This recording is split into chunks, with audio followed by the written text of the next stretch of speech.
Sandal mo sana ang ulo mo sa unan.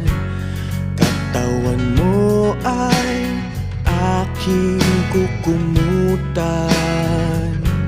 Mga problema'y iyong malilimutan.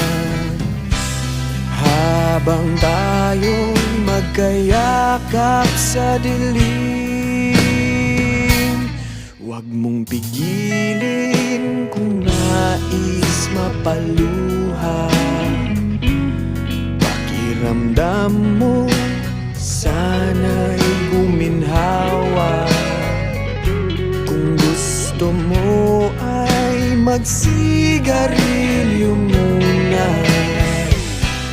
bago tayo magkayakap sa dilim.